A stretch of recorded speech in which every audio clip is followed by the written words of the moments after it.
नमस्कार दोस्तों, मैं राम मनोहर तिवारी आप सभी का आरएमटी बायोलॉजी लेक्चर में स्वागत करता हूं। इससे पहले मैंने आपको चैप्टर 17 जो है कंप्लीट करवा दिया है 11th क्लास का। आज हमारा 11th क्लास का ह्यूमन फिजियोलॉजी का सेकंड चैप्टर है बॉडी फ्लूइड एंड सर्कुलेशन। ठीक है, तो आशा करता हूँ आवाज साफ आएगी आज। ठीक है, तो हम लोग बढ़ते हैं आगे और इस टॉपिक को जरा समझते हैं। टॉपिक है हमारा सबसे पहला अभी ब्लड। ठीक है ना, तो ब्लड के बारे में डिटेल में बात करेंगे, देन अगला टॉपिक लेंगे। ठीक है, तो सबसे पहले बच्चे जब हम ब्लड के बारे में बात करते हैं तो ये एक कनेक्टिव टिश्यू है, फ्लूइड कनेक्टिव टिश्यू। ठीक है, फ्लूइड कनेक्टिव टिश्यू, इसे हम फ्लूइड कनेक्टिव टिश्यू कहते हैं। ठीक है, देखो टॉपिक का नाम ही है बॉडी फ्लूइड एंड सर्कुलेशन।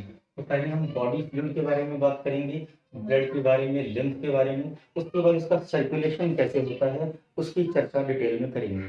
ठीक है, तो जब हम बात करते हैं फ्लूइड कनेक्टिव टिश्यू की यानी कि ब्लड की, तो ब्लड को बड़े लेवल पर दो पार्ट में डिवाइड किया हुआ है।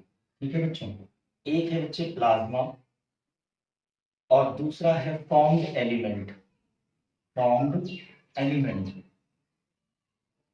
एक है प्लाज्मा और दूसरा है फॉर्म्ड एलिमेंट। अब अगर हम प्लाज्मा की बात करें तो ब्लड के हिसाब से अगर देखें तो प्लाज्मा जो है क्या होती है, 55% होती है बाय वेट। 55% by weight. अगर ब्लड, सपोज अगर हम एक एग्जांपल लेके चले कि ब्लड अगर 100 है तो प्लाज्मा कितनी है, 55 है। और फॉर्म्ड एलिमेंट कितना होता है, 45% बाय वेट। फॉर्म्ड एलिमेंट जो है 45% बाय वेट होता है। ठीक है, तो प्लाज्मा की जब बच्चे बात करते हैं तो इसको भी दो पार्ट में डिवाइड किया हुआ है। देखो जो 55% है, इस 55% का 90 से 92% जो है वाटर है इसमें। क्या है इसके अंदर, वाटर।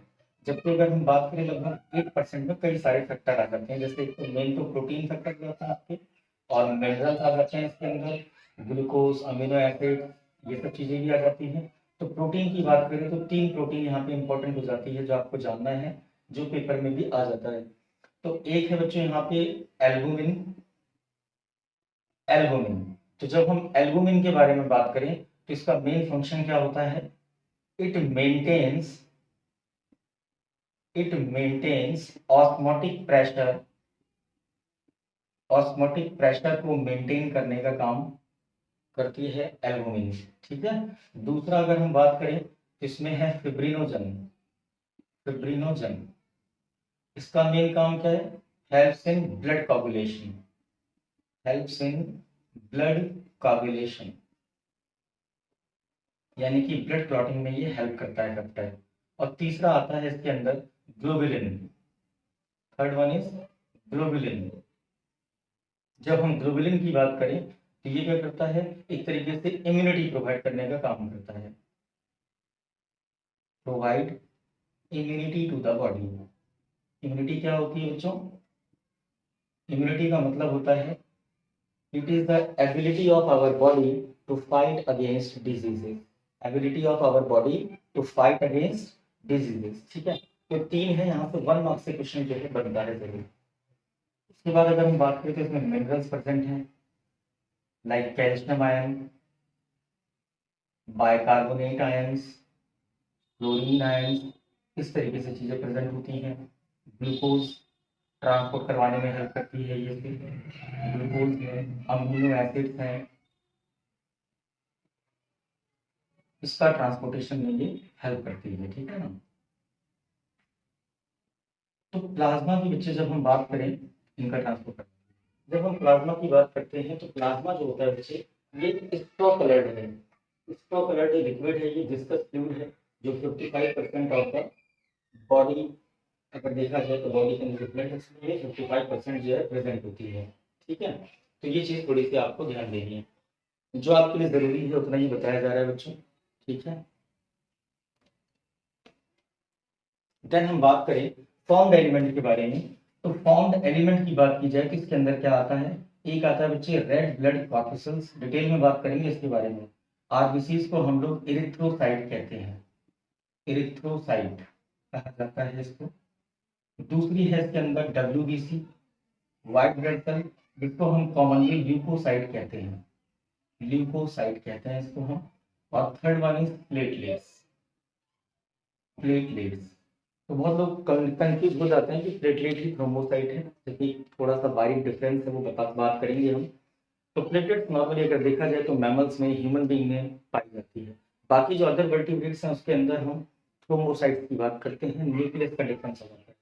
तो जो प्लेटलेट्स है ये भी ब्लड क्लॉटिंग में हेल्प करती है। तो वन बाय वन हम इनको भी समझेंगे, ठीक है बच्चों। तो ये बेसिक क्लासिफिकेशन है कि ब्लड के अंदर कौन सी चीजें पाई जाती है, राइट। तो इसको आप नोट डाउन कर लीजिए, ठीक है बच्चों।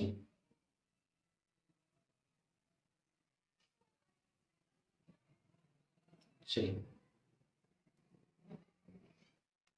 तो बच्चों वो आपको हमने बता दिया प्लाज्मा के बारे में जो आपने देखा। इसके बाद अगर हम बात करें आरबीसी के बारे में, जिसको हम रेड ब्लड कॉर्पस्कल्स कहते हैं।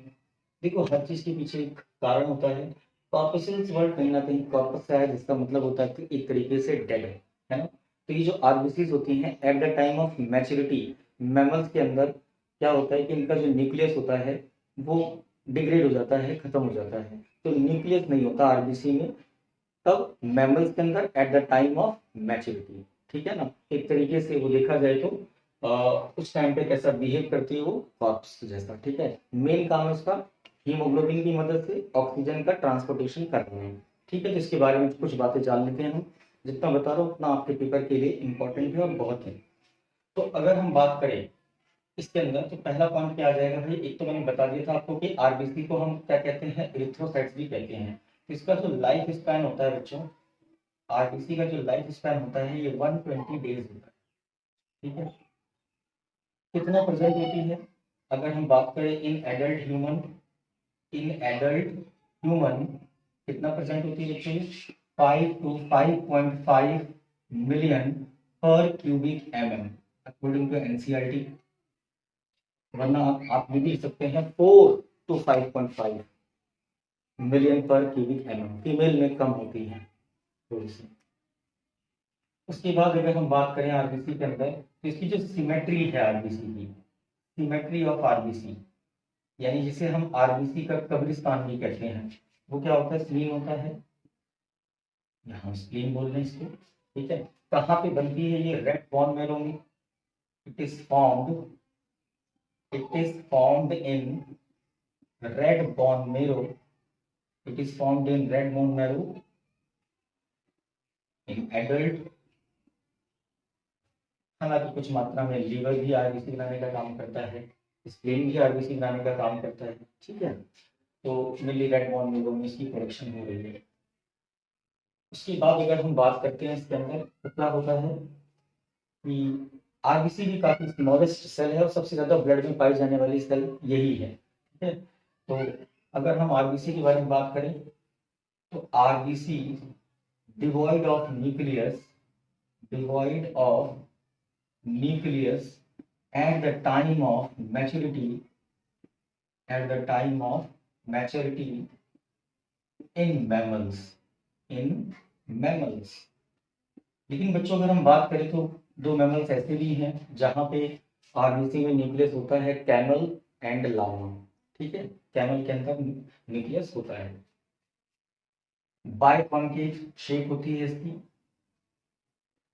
मैमल्स में बात कर रहा हूँ, बायकॉन्केव होती है, बाकी जगह पे बायकॉन्वेक्स भी होती है इसकी शेप, ठीक है। उसके बाद अगर हम बात करें तो क्या करती है, आरबीसीज कंटेन, आरबीसीज कंटेन्स, अगर हम बात करें तो क्या है, RBCs contains a respiratory pigment, contains a respiratory pigment, respiratory pigment होता है इसके अंदर बच्चों, ठीक है। Contains a respiratory pigment called haemoglobin, haemoglobin. Respiratory pigment क्या होता है इसके अंदर, हीमोग्लोबिन होता है बच्चों, ठीक है बात। और हीमोग्लोबिन क्या करता है कि भाई ट्रांसपोर्ट करने का काम करता है ऑक्सीजन को। लेकिन अगर हम बात करें कि in adult, in adult 12 to 16 gram haemoglobin present पर 100 ग्राम ऑफ ब्लड, पर 100 ml ऑफ, अगर इतनी है तो मतलब हीमोग्लोबिन ठीक है। ठीक है, क्या काम करते हैं भाई? मेनली ट्रांसपोर्ट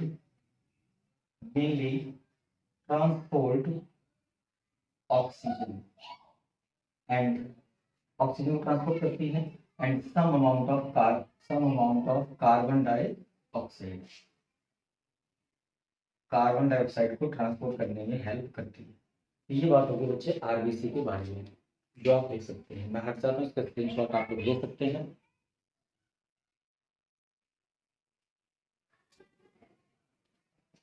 चलिए गाइस, अब बात करते हैं हम डब्ल्यूबीसी की।